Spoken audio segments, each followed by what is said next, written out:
Hi, sorry everyone. I'm just realizing this stream reverted to a different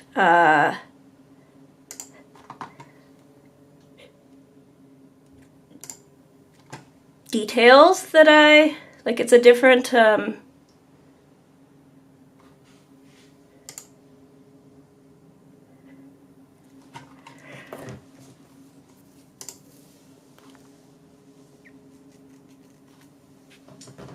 thumbnail and description and stuff than I meant for it to be, so I'm not sure where that came from. Not super duper impressed, but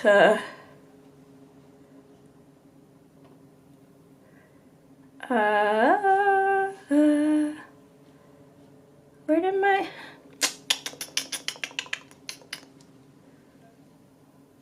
my downloads? Okay, I'm gonna use this for now. Yep. Nope, that's not it either. Oh my goodness. Do I have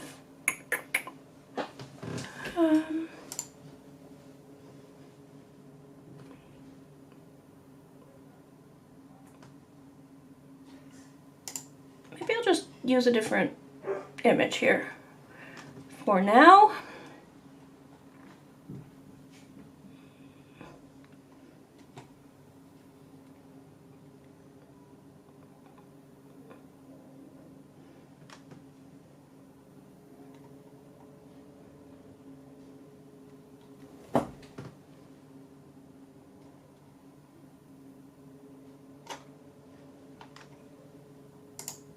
Sure, we'll just use that for now.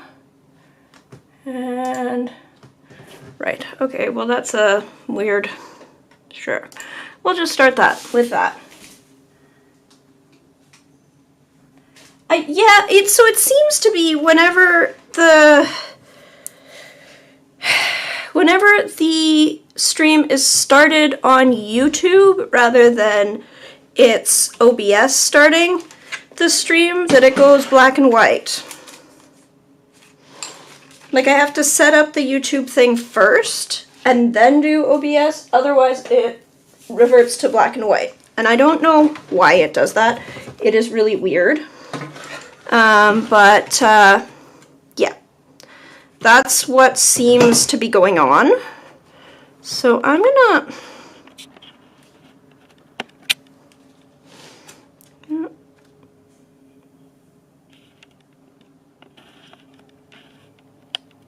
No.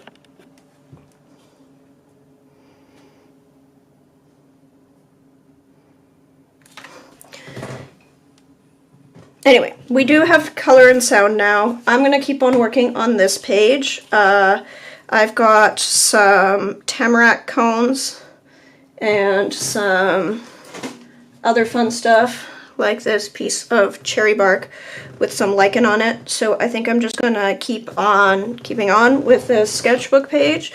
I do have some other stuff that I could do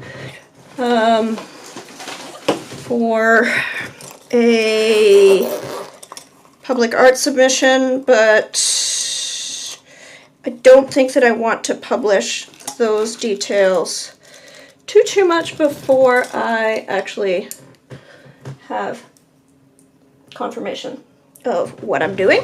So I think what I'm gonna do is this.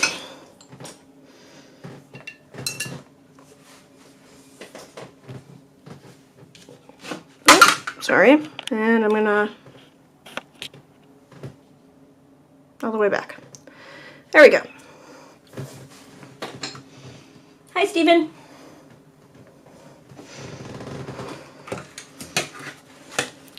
So I am continuing my little, square inch an hour painting here.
I think I might just make this very, very colorful in a, like, autumn colors in Canada way. I think that's sort of what I'm tending towards.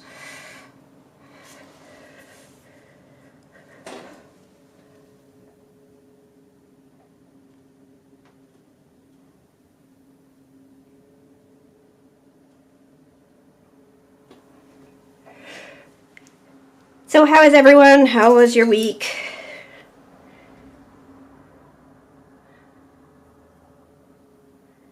I've had it. Honestly, the beginning of the week was pretty tough.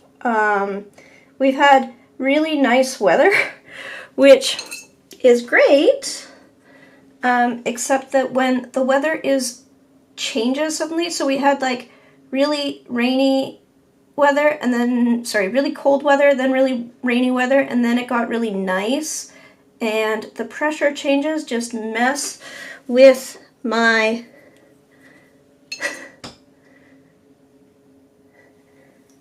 skull pressure, I guess, and I had so much brain fog through the beginning of the week, and it's just gotten better. But the great news is I ordered a custom corset from a lovely maker in Poland, and I'm actually doing an art project, hopefully, that ties into these mobility aids that I've sort of started wearing, including corsetry in place of back braces. And it's custom made. It's my first fully custom corset, and it's so comfortable. It's so comfortable. It's so nice to not have to fight my spine to stand up straight all the time. It feels weird to say that because I didn't even realize that that was something that I was doing until recently. But yeah.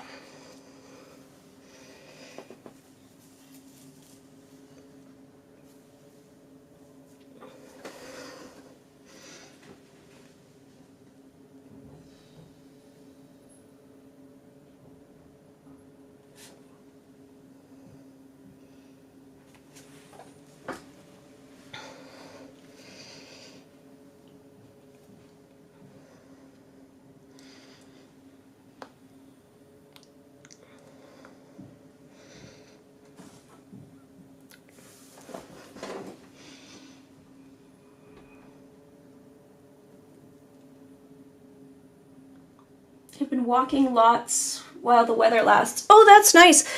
There's so much, like, the fall colors are really in full swing. I walked through the cemetery on my way to the studio this morning. It was past 1 p.m. And spotted a lot of neat trees, interesting colored leaves, and cool lichen on the bark. So today I've had a really good day. It's just the past little while that I've had some concerns.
Okay, and now I'm gonna work on this bit. I think I'm gonna work on it down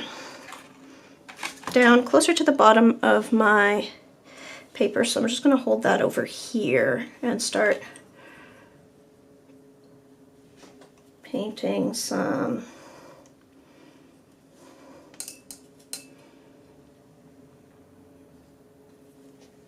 I think I'm just gonna go straight to paper here. Who needs color? Who needs pencils?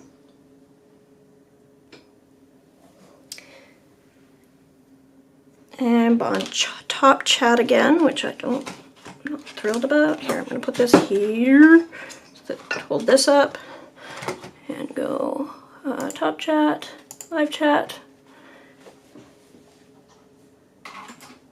Okay.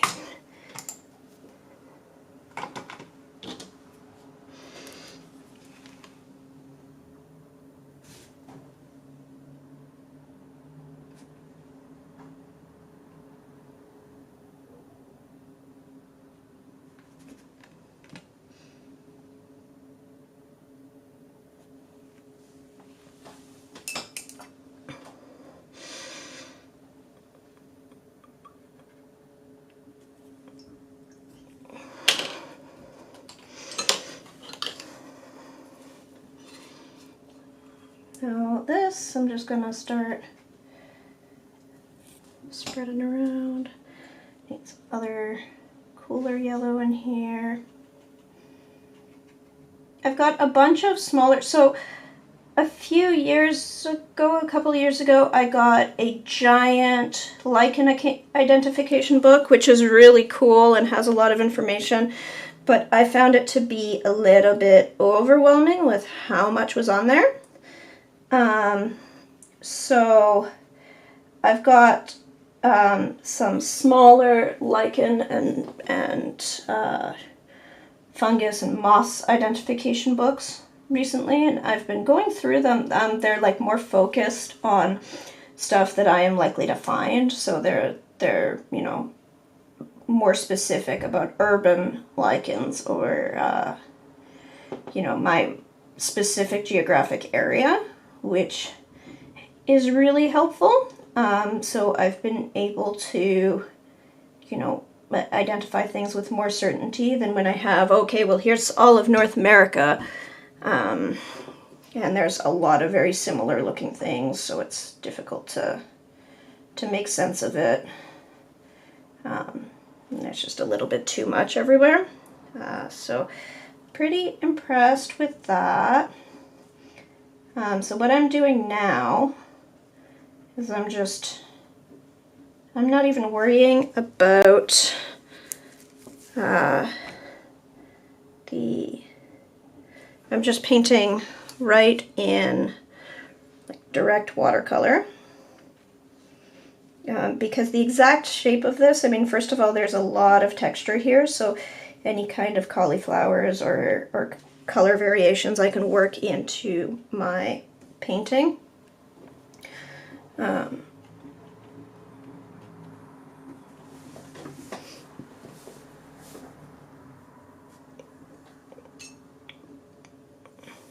I'm going to paint in some of the lichen spots, and then I'll do the color of the bark in the background. And that'll run up some portion of this, and then I'll probably fill in the rest elsewhere, because I don't want too much of this gray. I just want to have like some really representative, nice autumn colors.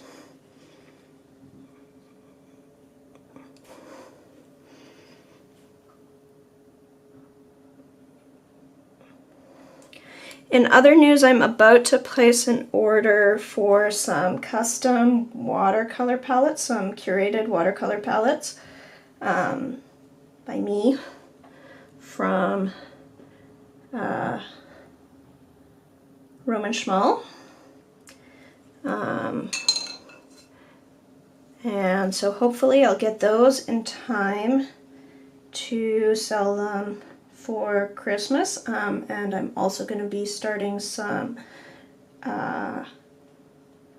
hopefully doing a lot more classes, workshops, both online and in person.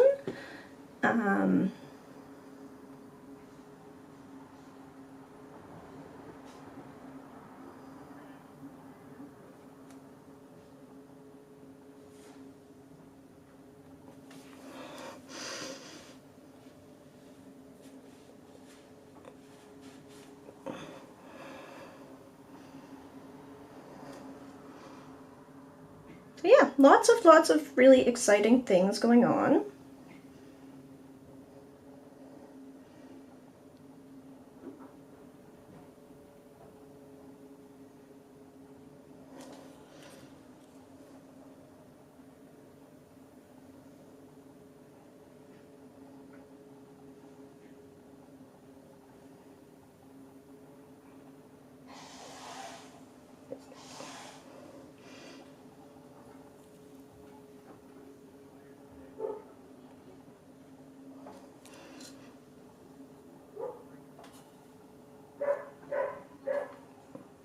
Ember.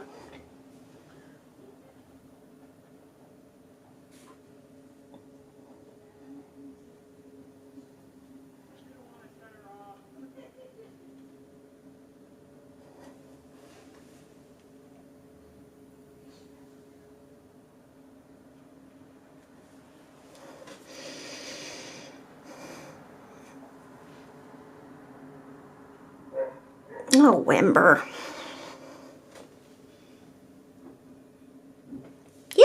Yeah, I'm really excited about the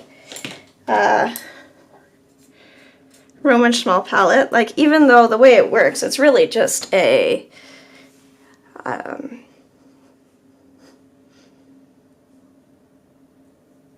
wholesale purchase that I'm fronting and passing on. It's really nice because then when I teach classes, I always feel awkward because people usually do have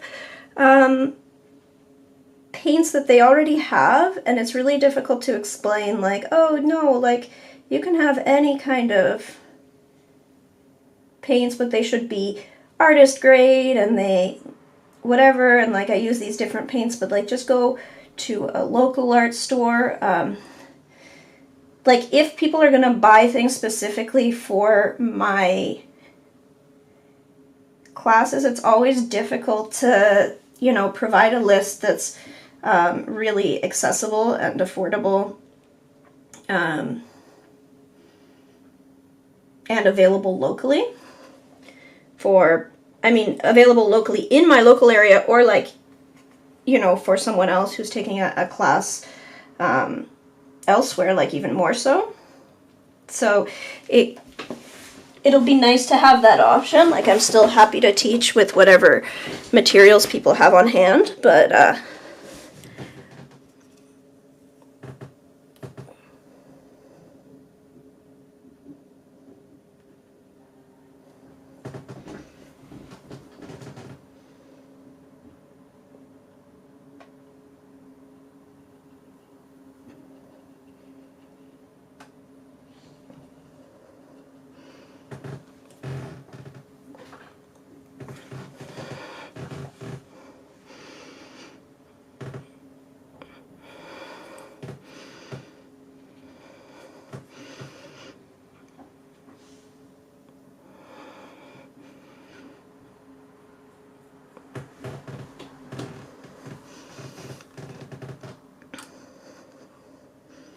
and it also just feels, it feels like a, like, you know, it's like an achievement, like, oh yeah, I'll have my own palette. So pretty excited about that. Trying to get over my fear of contacting people too, because there's a bunch of artists who I'd love to like get mentorship from or do collaborations with, and I'm always scared of, I don't know, people are intimidating. Can be shy. So there's a few things like that I'm hoping to get over my fear and contact some people. But, things are going really well business-wise. I just need to, I've applied to a lot of things where like I won't hear an answer for a long while. So it's like there's a waiting game that I'm doing right now. But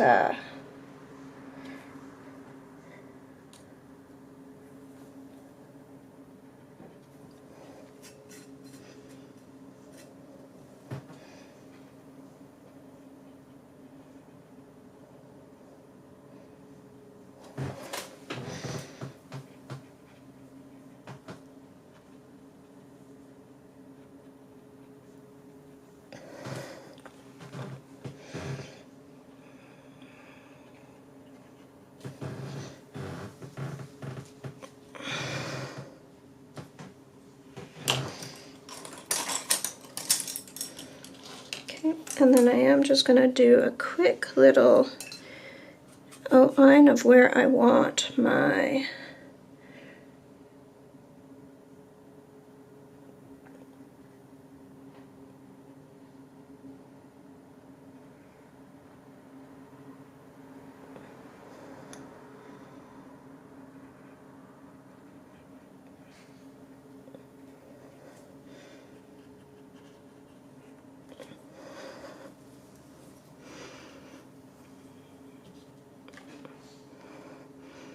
Oh, you've got a lot of shade effects from my,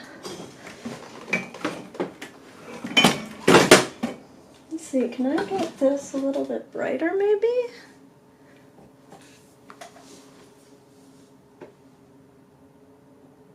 Better?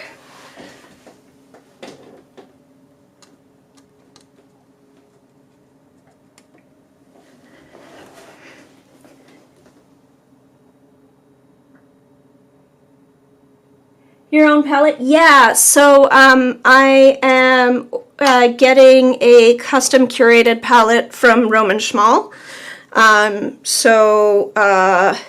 Apparently that's a thing that he does for a number of art instructors and art schools, is I can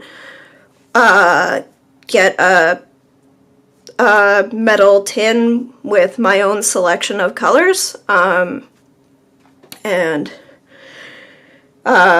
So I'm going to get a wholesale order of those, and then get custom wraps on them and sell those on. And so then they're available through me, which means when I'm teaching a class, whether it's online or in person, I can sell those as like for a class kit, which is my biggest interest, but then also, you know, for my followers who might want to work with my preferred colors, I'll then have those available, which is something I'm super excited about.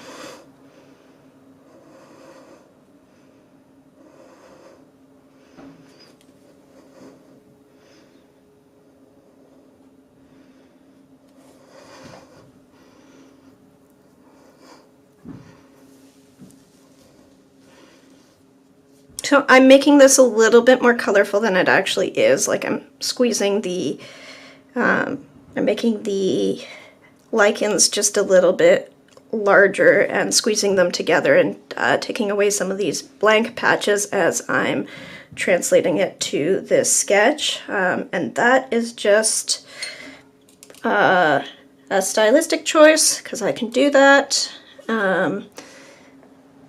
so that it is just, I just want the focus of this page to just be some really nice Canadian autumn colors, since this is going to Tasmania.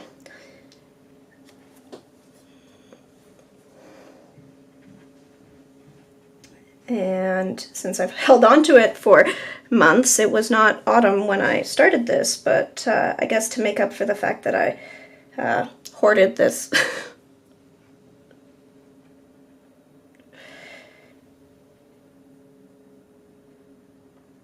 sketchbook for so long. Hopefully I can, you know, provide something that I wouldn't have been able to provide earlier.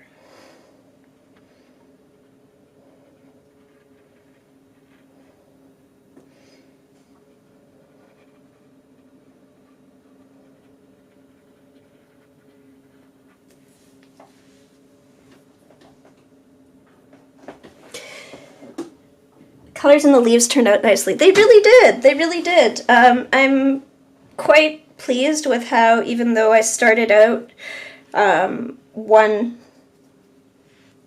week and then worked on it over a couple weeks, and there's a very, like, the leaves changed a lot in the process, that it all flows together pretty nicely.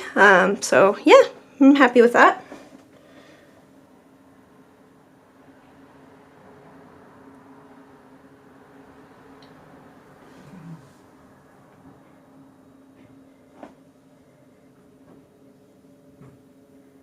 Yeah, it's interesting teaching classes because again, like people will watch demonstrations and then they want to do the same thing. So to an extent, I feel like, well, you know, you work with, like, if you've got a set of colors, you don't need to get, you know, a different blue from a different brand just to paint like me. Like, that's not how it works. I mostly, I mean, there are things that I add to my palettes, but largely, you know, a lot of my, like, what are the colors I'm working with? Well, they're the colors that are in the palette. And why are they in the palette? Because, you know, I thought this was interesting, or that's how I bought this palette, or whatever.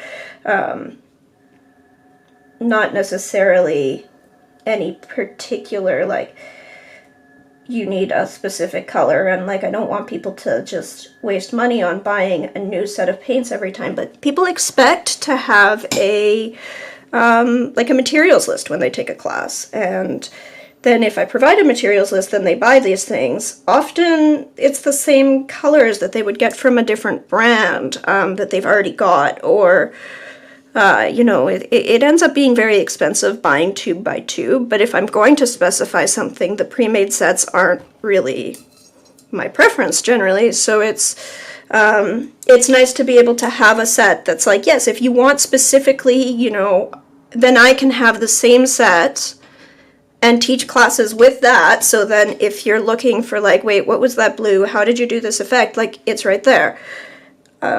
So, looking forward to that. I think that'll be pretty cool.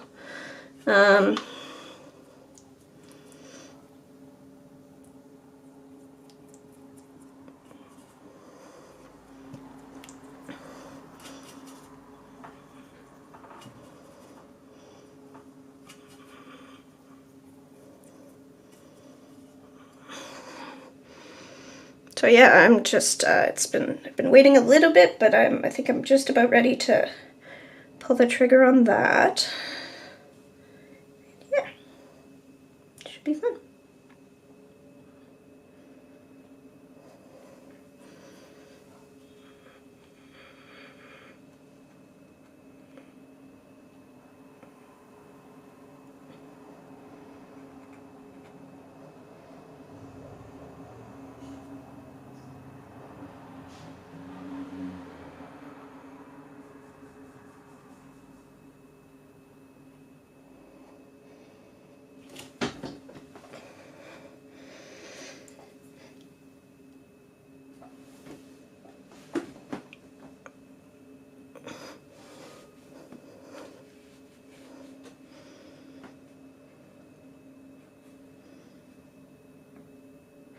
Howdy, happy Friday.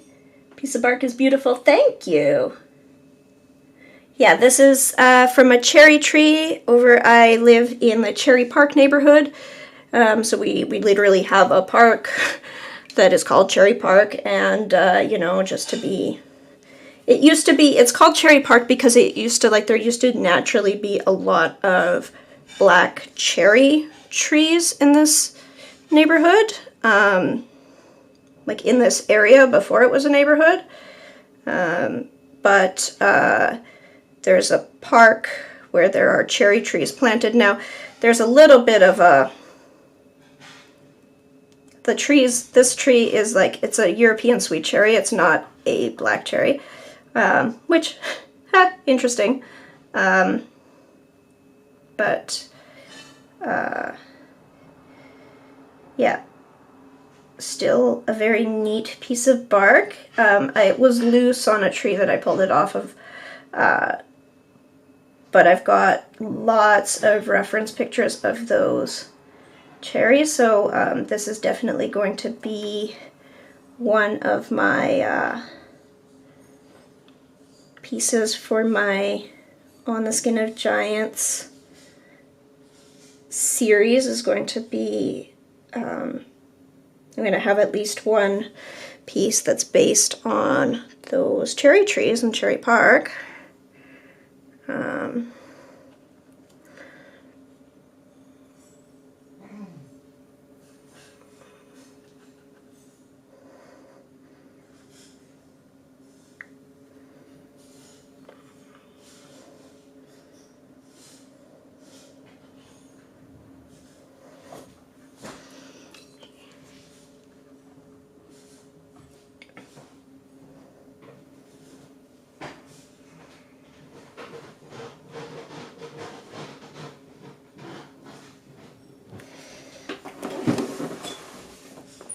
Now the On the Skin of Giants series I'm doing with some ink liner. I'm using Sailor Suboku ink, which is a deep blue black.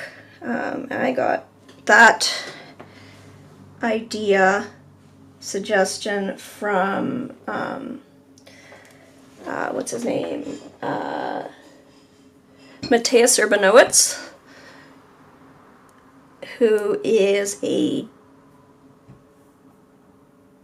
originally Polish, obviously, but Japanese artist who did a number of like urban series of Japanese storefronts, and now he's got and then he did Tokyo at Night, which is he used this ink. And it's really nice because it's a little bit less harsh than a black ink, but if you use a really fine pen and apply it, you'll see like it adds a little bit of a graphic look, but in a lot of places it just sort of disappears. Like it's not super obvious when you use it that it is that you're like using a liner.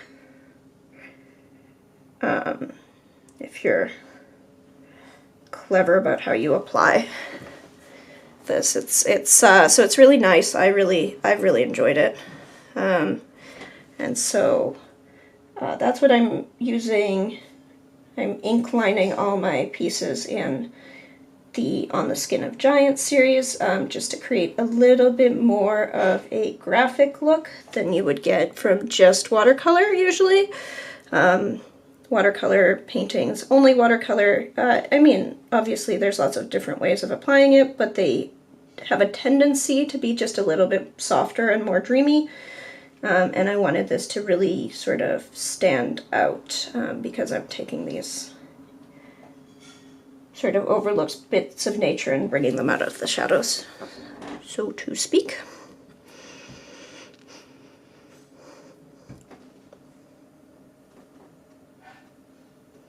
Sour cherries.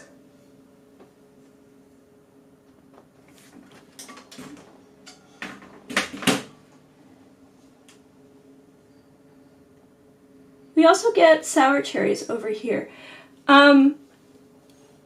Yes, so sweet cherries and sour cherries are all originally European. Black cherries, I mean, there are things that we call black cherries that we eat that are still sweet cherries. The native black cherry here is, the fruits are much smaller. And I think they are sweet, like they're definitely edible, they're definitely a thing that you can cook, but it's a giant tree. Like it's, the European cherries, I don't know if they were always smaller or they've been bred to be smaller, but the trees that we usually grow as cherries, whether they're sweet or they're sour, they're usually much smaller trees, so you can actually pick them, and they have much more cherry for the amount of pit. So black cherry is a native tree here that has these very, like they grow in clusters, these very small cherries. And they are sweet, but they mostly end up being eaten by birds because they're so far out of reach and they have so little fruit for the amount of pit.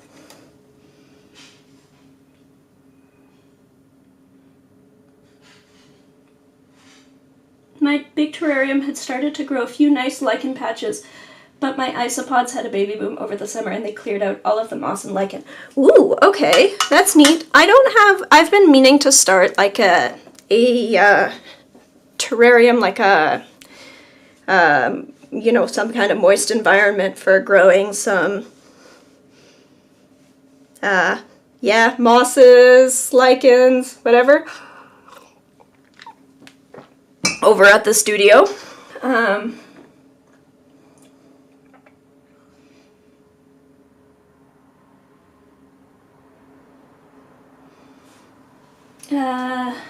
Sorry.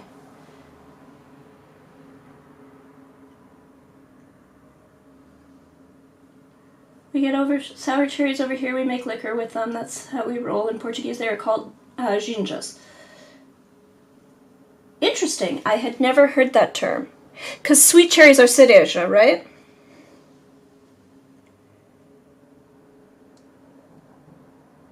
Seems that we call them amarena. Okay.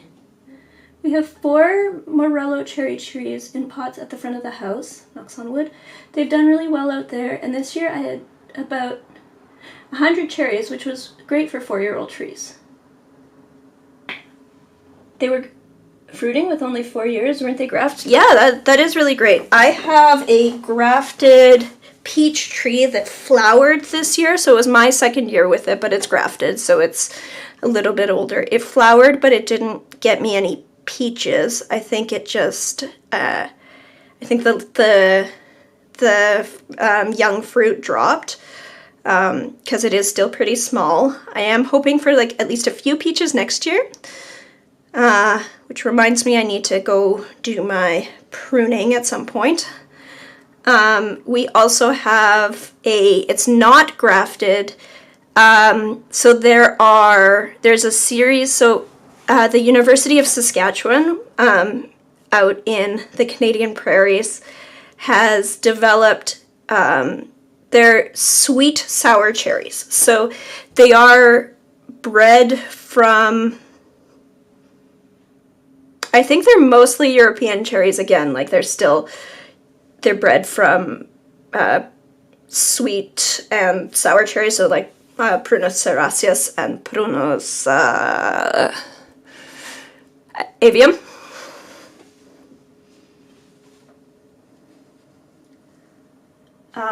But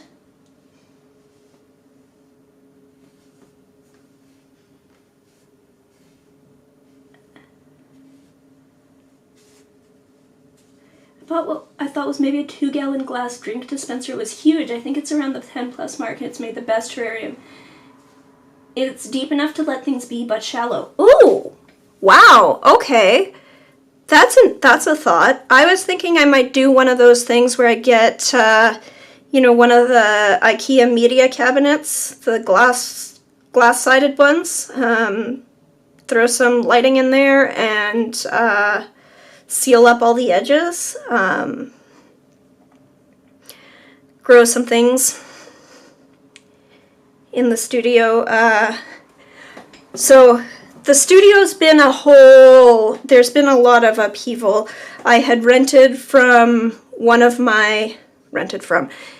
so there's multiple spaces in the studio building.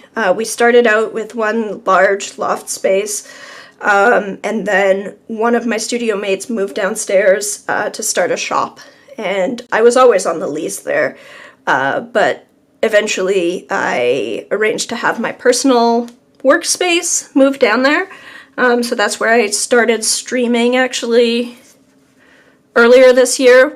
There were a few streams where I tried to stream from the studio. That's where I was. That studio mate has since, they're leaving, so I now have, we've still got that space for now. It seems like another one of my studio mates might end up moving there, which is a larger space for them, oh,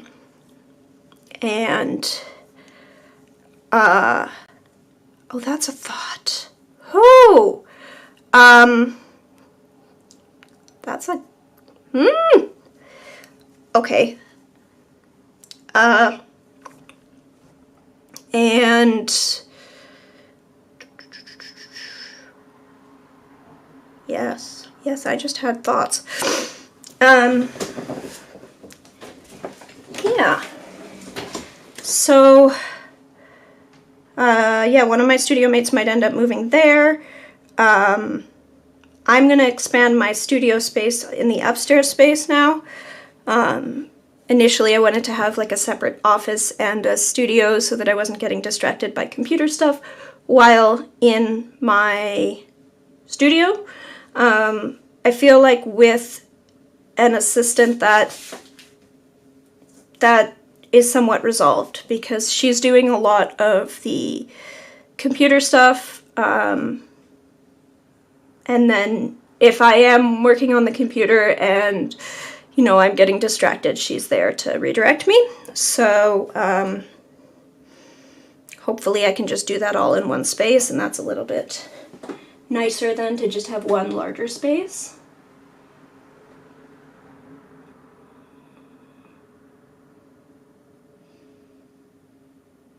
Like a sangria jar, but it turns out it was a full family gathering size. That's great. My kind of sangria size. Well, I mean, okay, difficult to use it as a sangria bottle if it's full of plants and isopods. Hi Dan, how are you? Yuzu, wasn't expecting them to bear fruit on the second year. I keep killing yuzu. It's very upsetting. I do have my Meyer lemon has been fruiting. It is grafted, but I've had it for 3 years now, and I've gotten a few lemons off of it, which is really exciting to have citrus growing, like providing me with fruit in Canada. To have Canadian citrus is kind of it's a neat thing just on its surface. I quite enjoy it.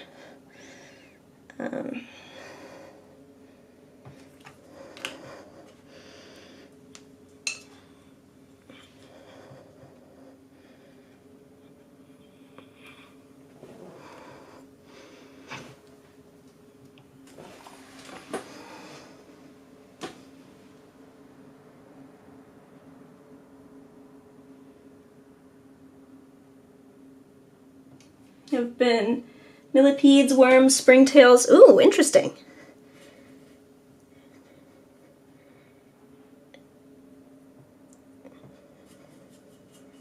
Yeah, I'm not sure. Like, some part of me wants to, like, yeah, like, get some salamanders in there, but I don't know if I need more pets, really. Just, probably there'll be some, like, it's hard to keep insects out, so for sure you end up with some insects, and then you throw in some beneficials to, you know, protect against whatever pests.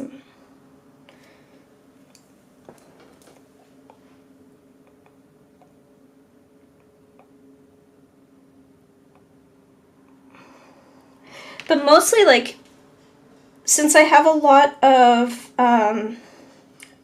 you know, I'll collect references and a lot of lichen and stuff, it looks really different in its wet state versus dry. So I've been wanting to have a wet environment where I can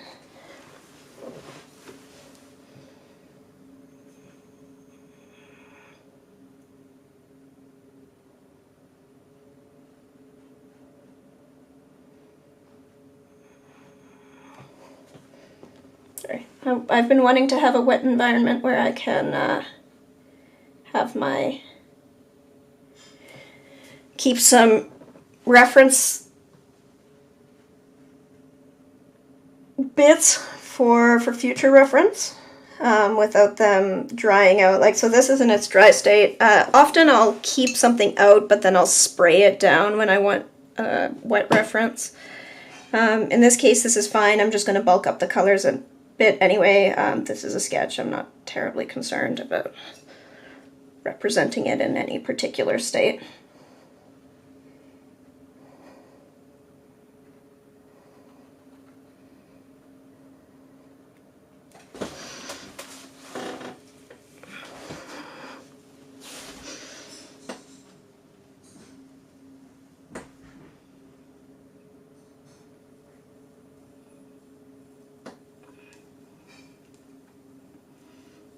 So bought some orange ones. They have thrived well in there. I have a couple with no critters, but the big one is where you can lose an hour or two just investigating. That sounds great. Yeah.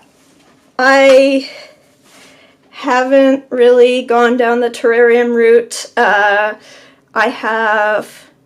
started out with gardening, and then I got some houseplants. I've been driving my husband crazy with, you know, starting starting seeds indoors, and then I get soil everywhere. So the idea of like, oh yeah, now we're gonna take up space with terraria wasn't really a thing. But at the studio, whole different question.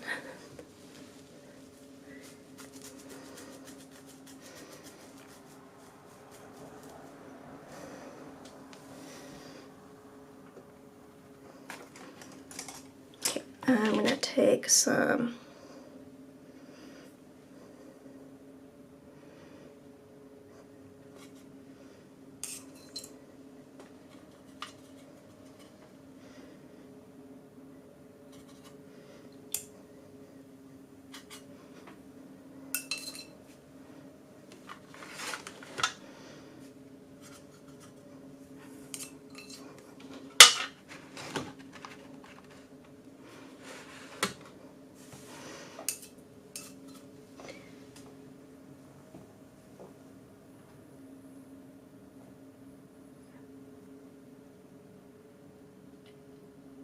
To do maintenance once or twice a year, so perfect for ADHD. I have too many houseplants.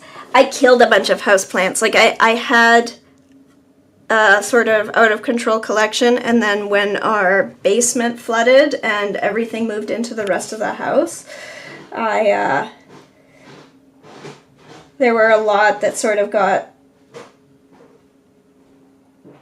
lost behind other things and all the chaos, and so I killed a bunch of houseplants, and it's been, I've been slower about replacing them as we renovate, because I don't want that to happen again. So that's where I'm at with my houseplants.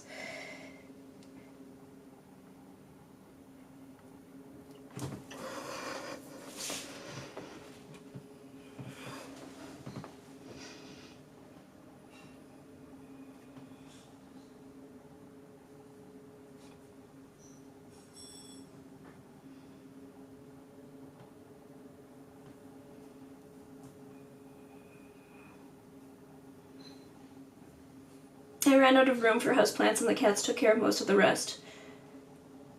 A few succulents hanging on by a thread. So my citrus survived, and I did get a few Hoyas that are surviving. I do have some succulents, a couple of philodendrons.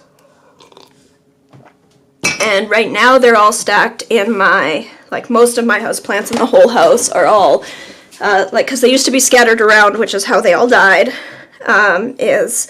I function better if all of the plants are in one spot. So then, when something starts yelling that it needs to get watered, everything gets watered. Can deal with any kind of issues really early on. I found that works a lot better for me than having them scattered around and then I forget that one of them exists. But I have a huge garden. My indoor plants, I was always less good about keeping alive. The outdoor ones just don't need as much help.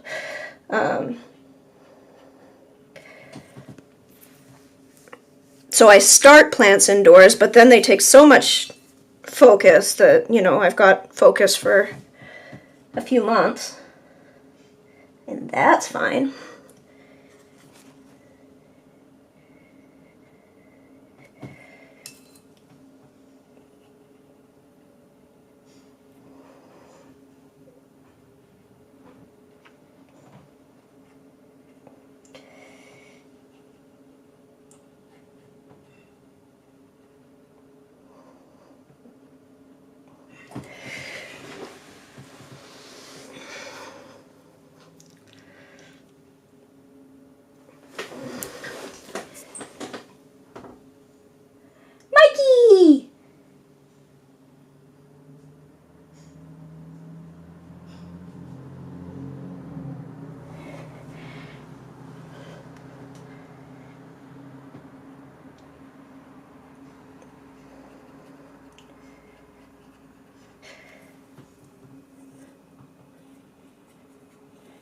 Anyway, my citrus have been doing surprisingly well through all of they survived. Most of my citrus survived the great houseplant apocalypse.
My last hamster passed away and I have it in an acrylic terrarium.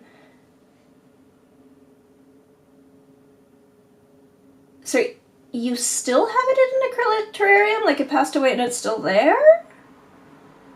Please tell me that you... Oh goodness. I've been thinking about cleaning it out, putting plants in it and miniature plants that would look really good. Yes, I think I'm done with hamsters right now. Yes, that makes sense. My literal brain asked the same question. It's an awful question, but I was just reading out loud and yeah. Oh.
No, it's not still there. Okay, good, good.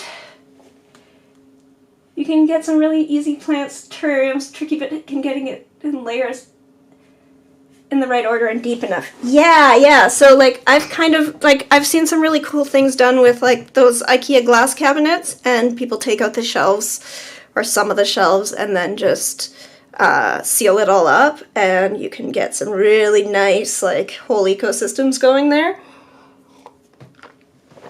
So I've been thinking about doing that, and then just having, you know, also just having some space to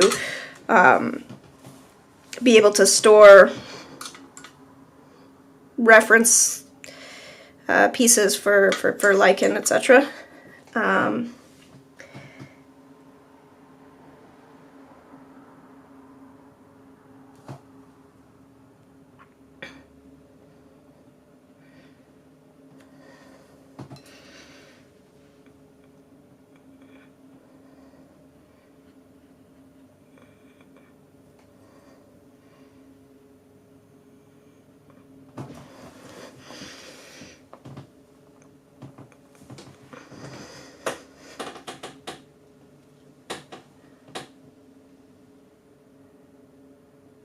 About putting round rock in the bottom and leaving those miniature plants in their miniature pots to keep it nice and simple. Yeah.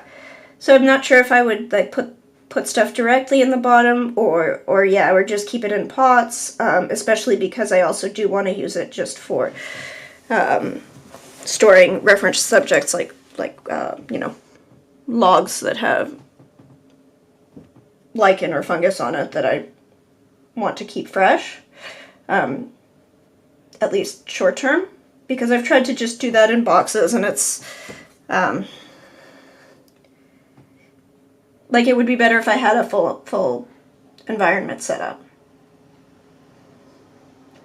properly sealed, etc.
Hello from Wendy says hello from Minnesota. The custom watercolor set is a great idea. I've purchased a set like that from another YouTube artist for her classes. Cool, yeah. I'm really looking forward to it.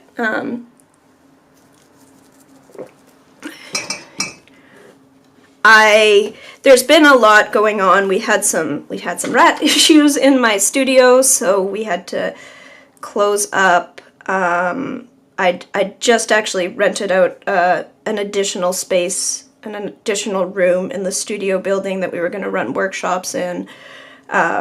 With the rats, we gave that up because it just, like, it was one too many things to worry about.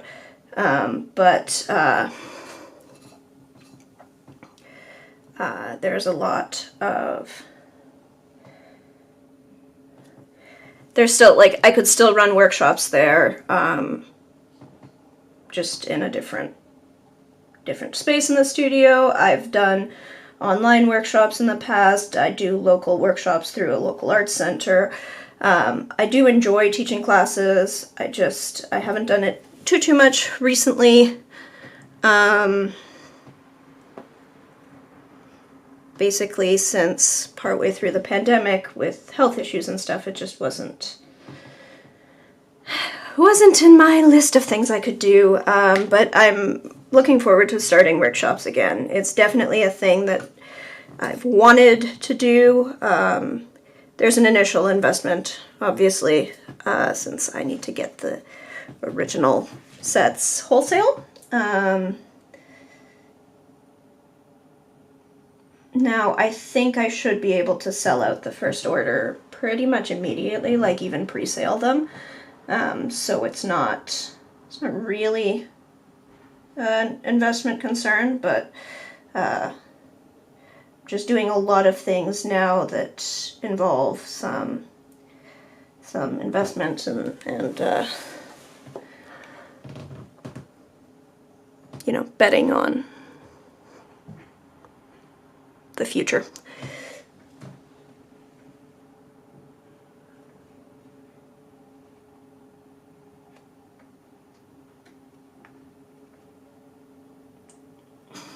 Furry friends, well, you can paint, be a great thing, but not sure that would count as one of them.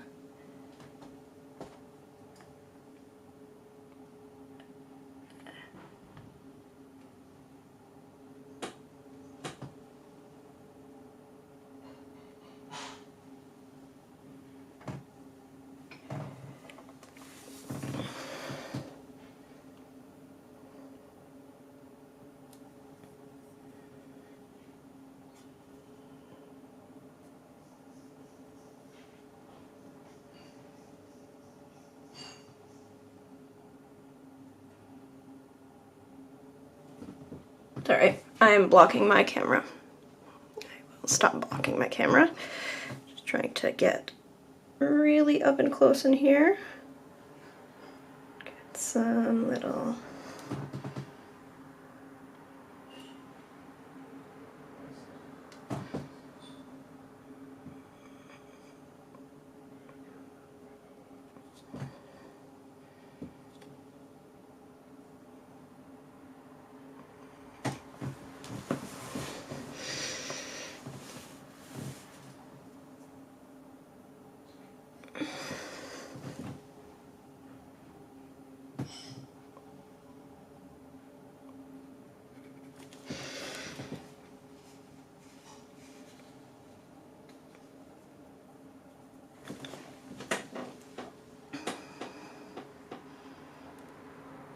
I don't know where they live, but we see some super chonky rats that run across the fence line from time to time. You do not want rats anywhere where you work. They eat paper, they eat paints, they eat paintbrushes. It's so, yeah, anyway, so we were concerned that we were, like, there was genuinely a concern that, like, I was not going to be able to keep the studio. Because I couldn't work, like, I couldn't, yeah.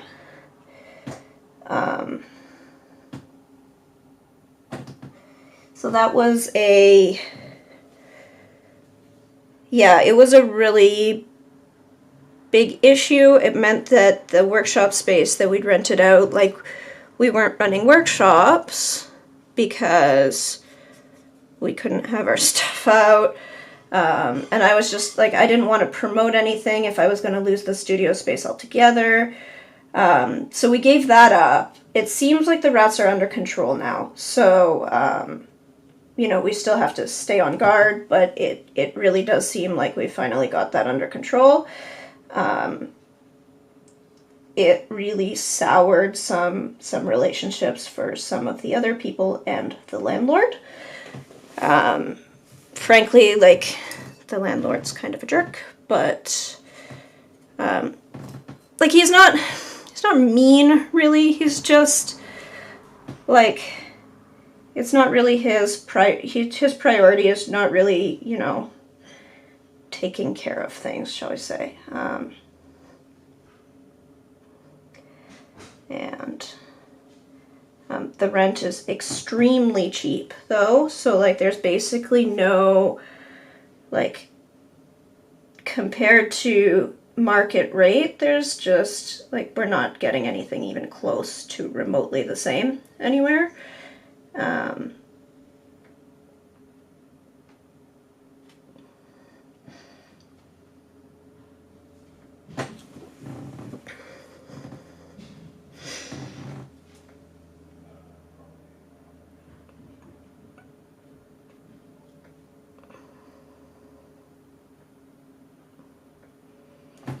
But, yeah, that should take care of itself in the next little while. Hoping that we'll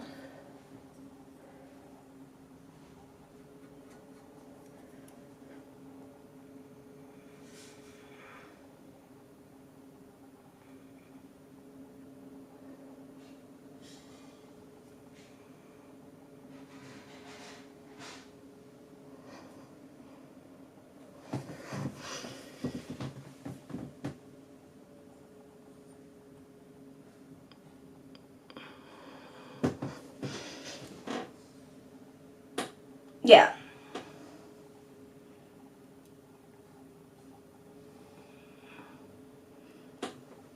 Yeah, so that's all resolving itself. I mean, it's just, there's just a lot going on. I hired an assistant. Destiny is so useful. Right now she's working half-time. So she helps me both in the studio and with my life. I have some serious health issues that I basically was not able to, you know, take care of myself and also work. And so she's just freeing up a lot of my time, as well as helping with things in the studio, which some of it is just doing things around my house. Right now she's cooking me dinner. And that's just, like, it's super helpful for, you know, having the energy with working through disability to focus on work. And it's magical and life-changing, and we're betting on, you know, this new energy. Now I can focus on applying to grants, and when those come through, you know, that will offset the cost of having Destiny around and hopefully having her full-time. So right now she's half-time. But yeah, no, it's great. She is really wonderful, and it's definitely, like, the way to go. I mean, it's really sort of like the only thing we could really think of as far as, like, I don't have enough hours in a day to, like, take care of home, take care of myself, and also work, and also have my art career that I want to have. And so, you know, and I don't feel fulfilled if I'm just doing home stuff.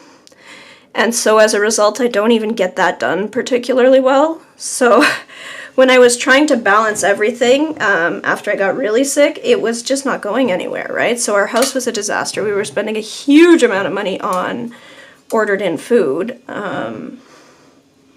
So this, like, I'm pretty confident that this is the long-term solution that'll that'll fix things, that'll allow me to, you know, hopefully contribute an income, but at the very least contribute a house that is taken care of, and food for myself and my husband, and take care of myself and be able to do what I want to do. Like, even if I take my income and I hand it wholesale, like I hand the whole thing over to my assistant, that's still a positive. But hopefully if grants and sales and stuff all come through, it'll be a little bit better than that. But right now it's just, you know, it's that building phase where I'm applying to a lot of things. I'm rebuilding a lot of audience that I didn't have before, or that had sort of dropped off because I wasn't really posting. I wasn't participating. I wasn't, you know, I wasn't working. So I've lost a lot in the past few years of what I had previously built. And yeah, I'm hopeful that, you know, we found a solution. But right now there's a lot of a waiting game where it's like, well, I applied to grants and I'll find out if I got them in February.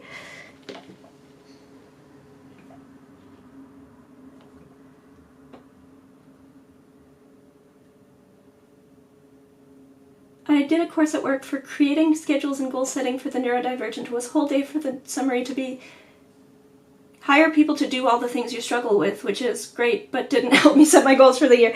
Yes, and it's like, it's a wonderful, you know,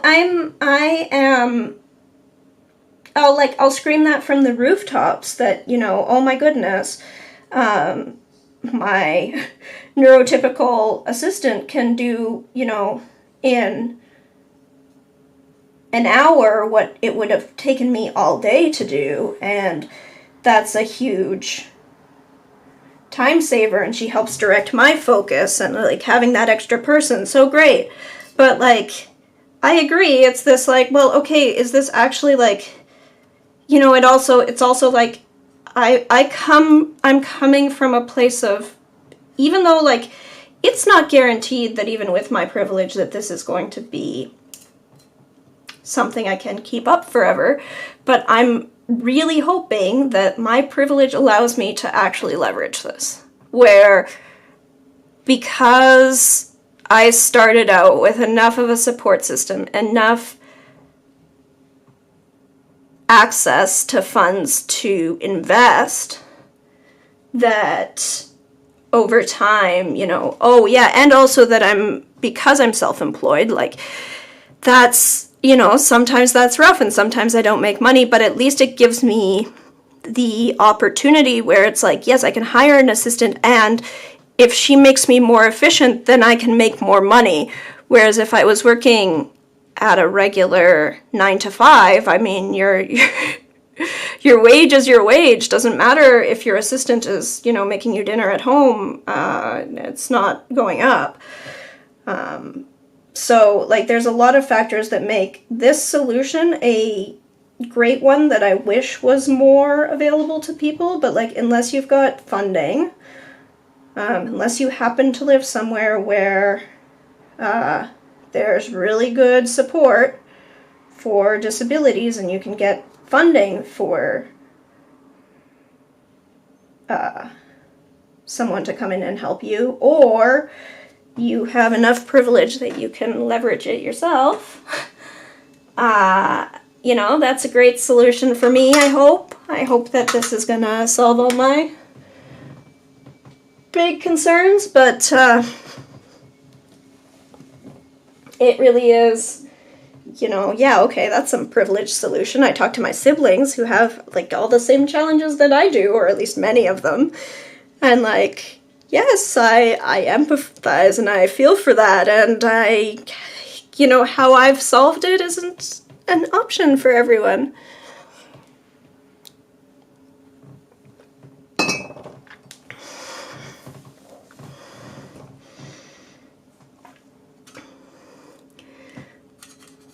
So yeah, I am gonna pull the trigger on the paint sets. I'm gonna do that right after this stream, I think. But that was an extra thing that I had to like sort of take a moment to think about, like, okay, does it actually make sense to invest this money right now in the midst of everything else? And I think the answer is yes, because that will turn around faster than some of the other stuff I'm waiting for. So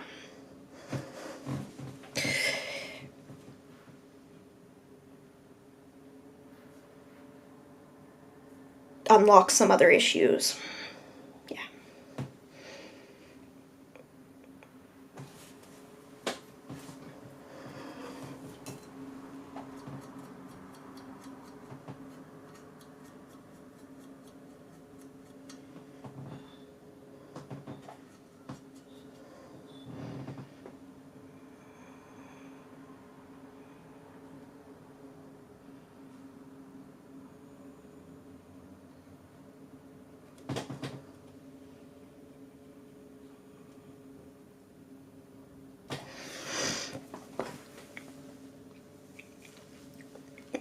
So I just remembered that I have a really fine black pen, and I'm gonna go get that.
Okay, I did not find the thing I was looking for. Sorry about that. That's fine. It's not super... Oh, no, I did. Nope, no, I didn't. Yes, I did. Yes, I did. I did find it. Okay, here we go. So it's a very, very fine tip roller ball. And I think it's going to help me add in some really fine details in here.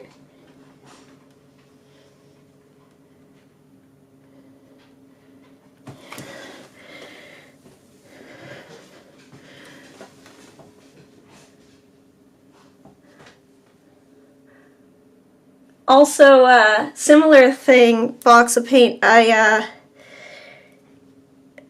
have a friend who was telling me that she had gotten this book that was about, you know, relationships and neurodiversity and how to how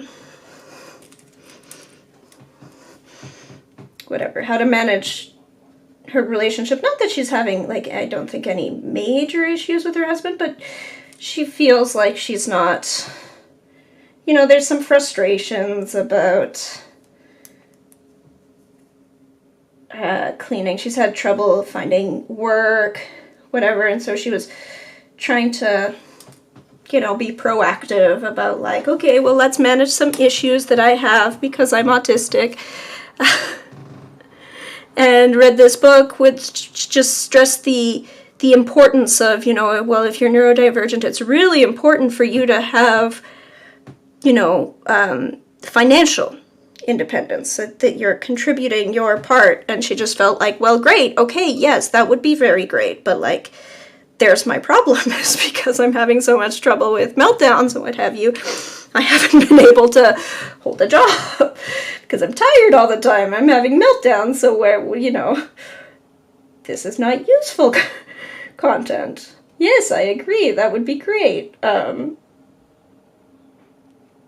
sort of reminded me of that.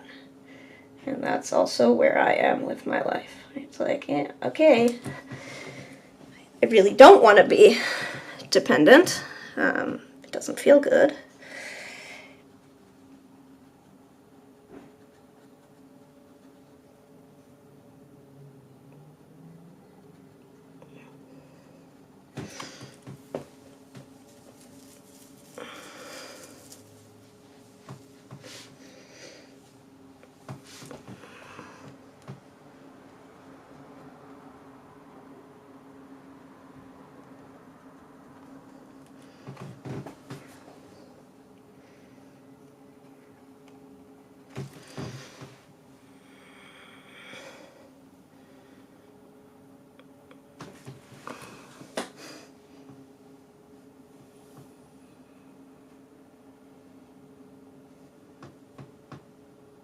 I'm worried about having to return to the office. My daily login meltdown in public. Oh gosh.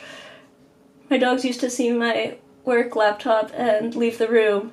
The cats get ready for the show. Oh gosh.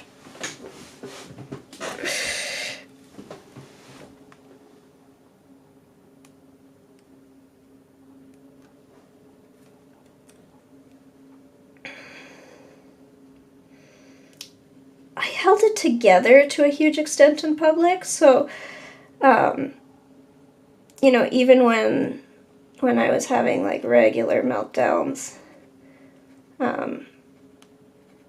in university, like, most of it was invisible to, you know, my classmates, etc.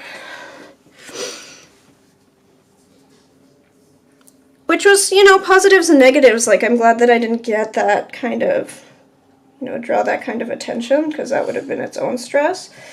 I'm really glad now that, you know, I have a dog who's very, very, very tone sensitive as a service dog, and it would not work if I had, like, if I was prone to expressing my emotions and getting worked up outside of home, you know, like in a grocery store, because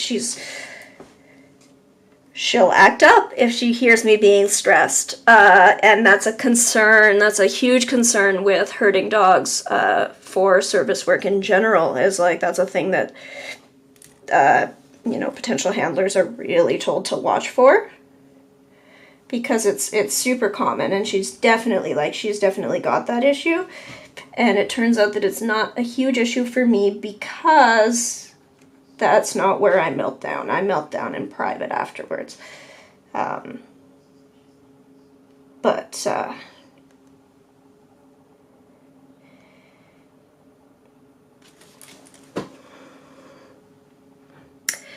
Yeah. I do wish there was more support for dealing with neurodiversity, mental issues, overwhelm. Because the thing is, like, ultimately, you know, it is, like, it's not like I'm more useful to, it's not like I'm a bigger burden on the system if I'm hiring someone and they're doing my cooking and I'm doing something else instead. In fact, less. But there's no built-in system for that. I'm just having to sort of build my own to an extent.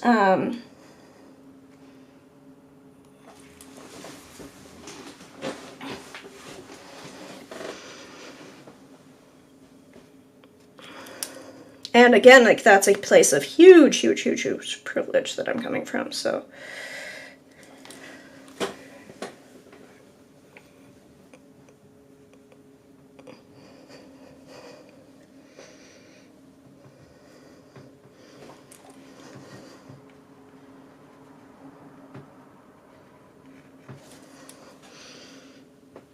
I wonder if I am gonna add a tiny bit of, I thought I wasn't gonna do line work on these, but I think actually just a tiny bit might just make this just a little bit, pop just a little bit better.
We have a single sign-on system that requires you to authenticate something like 5 or 6 times in a row. Oh my goodness, that's my worst nightmare. It's like 1-click ordering, very easy. 2-click ordering never happens. The number of times I have paid my rent and then my landlord contacts me 2 days later, is like, hey, are you planning on paying your rent? Like, oh shoot, okay. I actually, like, at one point I had to I sent him an email and I was like, hey, here's what's going on. Like, I'm having a massive, massive flare-up of all my symptoms because I'm foggy on top of having ADHD, and doing 2 clicks is apparently too much, like 3 clicks, however many it takes to actually go through the whole transferring rent process. So, you know, I can pay a month ahead if that helps. And he was like, no, that's fine. If you just need a reminder, I'll just send you a reminder as many times as you need to actually get it paid. And I was like, okay, great. I've been better about it lately, but like, it's embarrassing the degree to which it's that. It's like, to click multiple times? What is this?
After 2, I have 0 patience left. I haven't been. Yeah.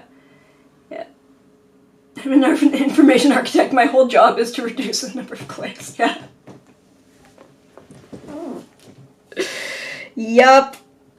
Yup.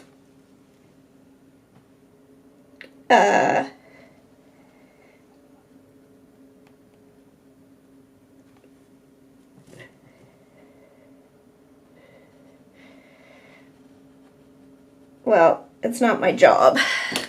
Certainly not anymore, but I do definitely feel you on the amount of just meltdown I seem to have over, you know, things that should be simple, like clicking twice. Nope. Too much. Too much.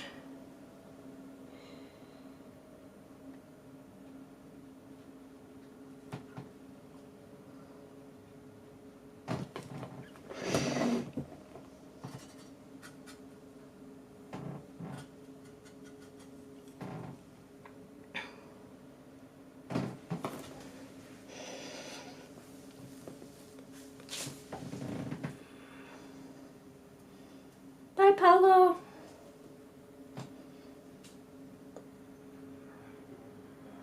Yeah, I feel better.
What time is it? 5:15. Okay, good. A little bit more time here.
Looking great, thank you.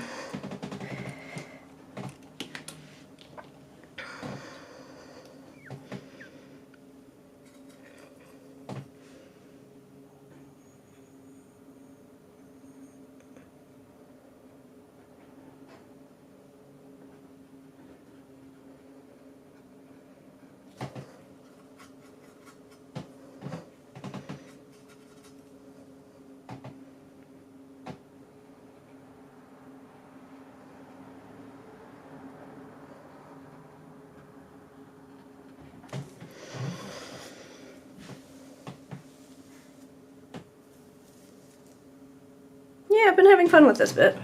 It's a little...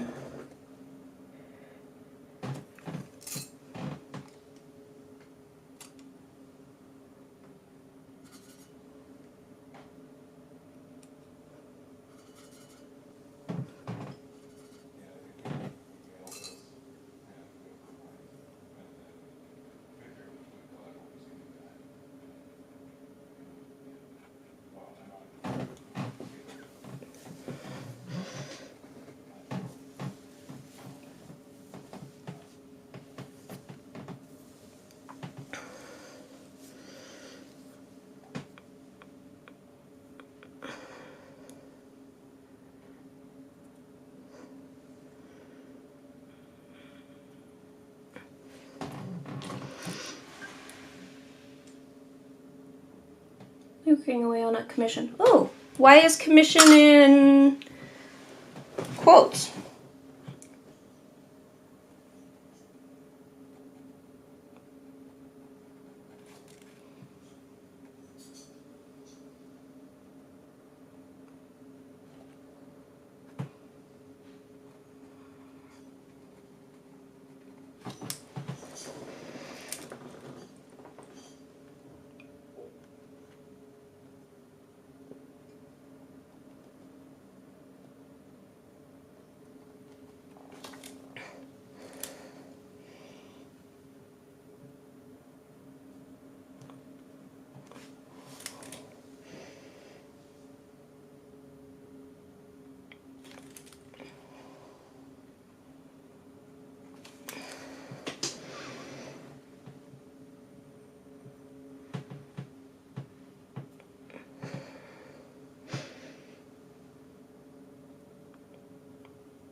That's for my mom.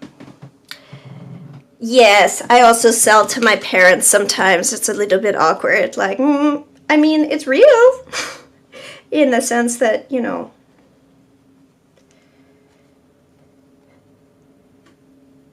it's real artwork. Sometimes I even pay. But, yeah, doesn't feel quite as real when it's someone that close to you.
Winnie the Pooh scene. Aw, that is sweet.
Being lazy with it. Oh, I've only got a few Inktober doodles to go, but hubby bought us a game that you think is I'll spend 10 to 20 minutes and 5 hours is gone, so derailed at the final hurdle.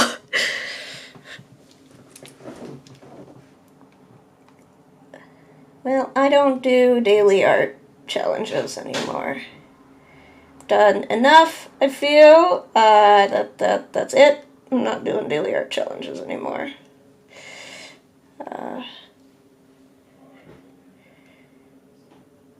So I have not even started any kind of Inktober, whatever. Every so often one of these things comes up and I'm like, oh, I could. But having done a daily art challenge all year, 1 year, it's like, okay, well, I think I've found, what my downsides of daily art are, and I don't need to do this again. No, we're good. Totally fine without this. So, that's that.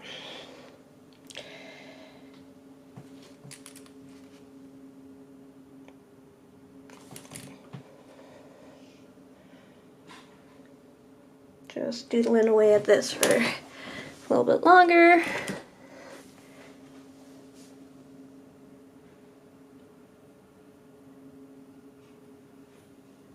Yeah, so I did a full year, like the Daily Leaf, I did a full year of painting every day. And basically what I found was that, like, I figured, oh, okay, well, some days I can just do, like, a little thing. It doesn't have to take that long, and then I'll move on to other stuff, and I just found that that was the only art that I did then, and it really took away from being able to do, longer stuff, because I just, once I focused on one thing, it's really difficult to pull myself away, from, like, whatever was going through my brain, and sort of swap to a different focus. So I just, I felt like it was taking me away from being able to work on longer projects, rather than, you know, only forcing me to do at least something. It was like, well, then every day is just going to be this one little one-off thing.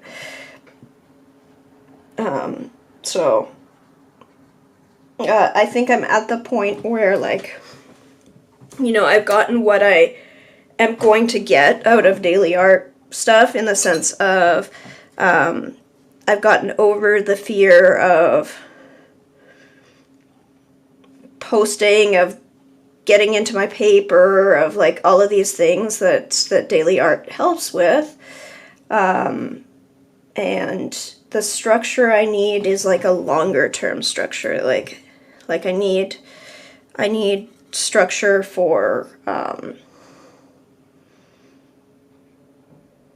setting aside, you know, for planning larger projects and then carrying them through. Like I need the daily structure, but I need it applied to like more of my life. I don't need the daily structure of you're going to paint. Like, yeah, good, but that's not the problem that I have anymore. So I am done with daily art challenges. I think they are valuable. I think I did get a lot out of doing, you know, 2 monthlies and then a full year, but that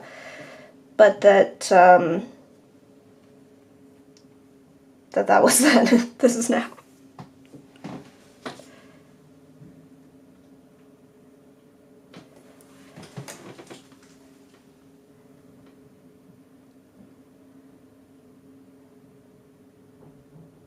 I'm chasing the image she likes from Google, then spicing it up. Spicy, Winnie the Pooh?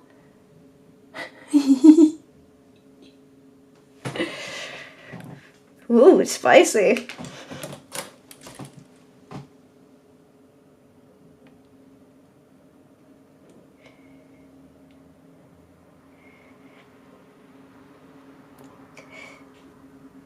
How do you find that, Dan? I always struggle when people request commissions that are like very, you know, here's the image and just like, yeah, just like start from this image. Like, oh, okay, well, interesting.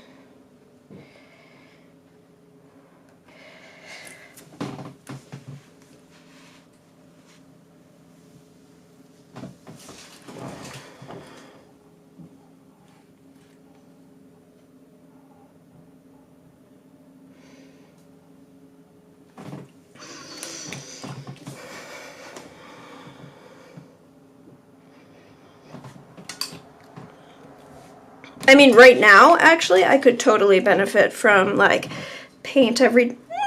I was gonna say that, but then I realized, like, actually, even though I've felt like I've not been painting every day, this is interesting. Yeah, like, recently, the last few weeks, I've been very focused on grant applications, so I felt like I have not been painting as much as I wanted to, but then I'm realizing, actually, I did paint yesterday. I did do a painting and artwork yesterday and the day before. There's small things that I'm doing, like, you know, supporting documentation for a grant, but again, like not a grant, an image submission thing for a public art thing. So like little sketchbook pieces, but like actually even now, like when I'm feeling like, oh, I don't get enough time to paint, like ever since I've had an assistant, I am actually painting most days. That's not the challenge. The challenge is, you know, working on large pieces or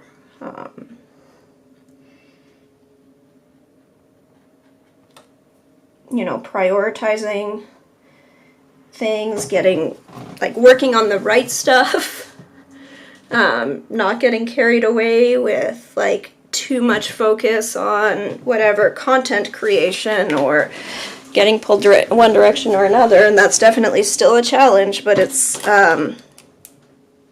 actually, as far as like just putting a pen down, I actually still do that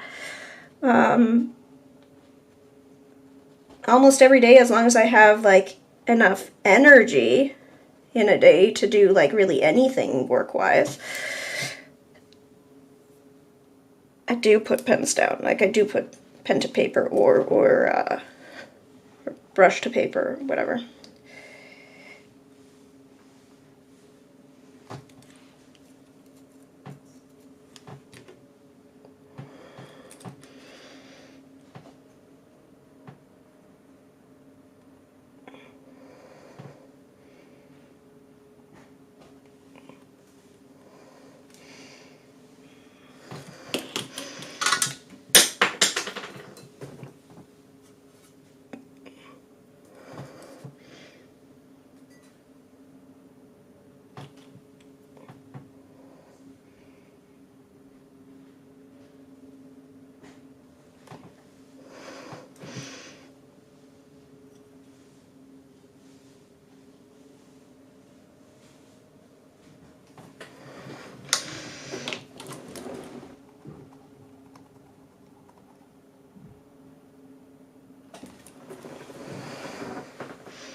She wanted it A4, but I might blow it up to 1/4 imperial to make it easier and quicker.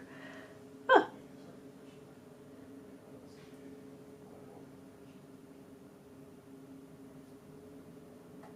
I'd rather she just ask for Pooh and Piglet and let me do something with it.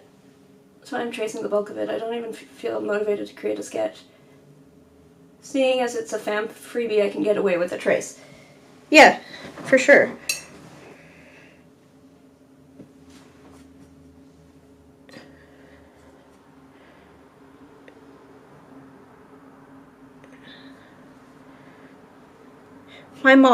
My parents sometimes buy my artwork, which just feels strange. Like I'm grateful and I appreciate it. And frankly, like, you know, I need the sales sometimes, but it feels weird.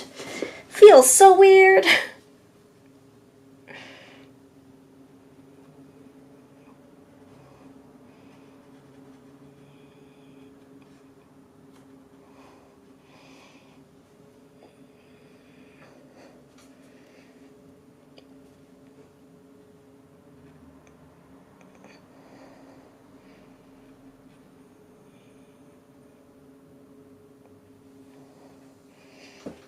Okay, my back is screaming at me that I need to do a little bit of a stretch, so I think I'm actually going to call it at this point.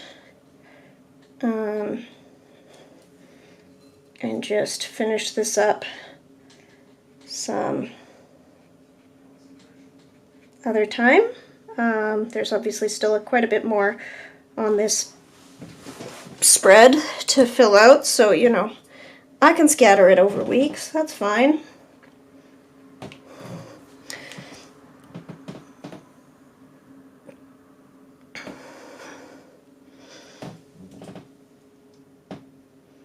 Thanks, everyone.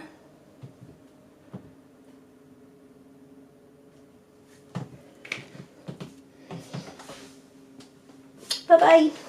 Okay, where did I put it? And stream here.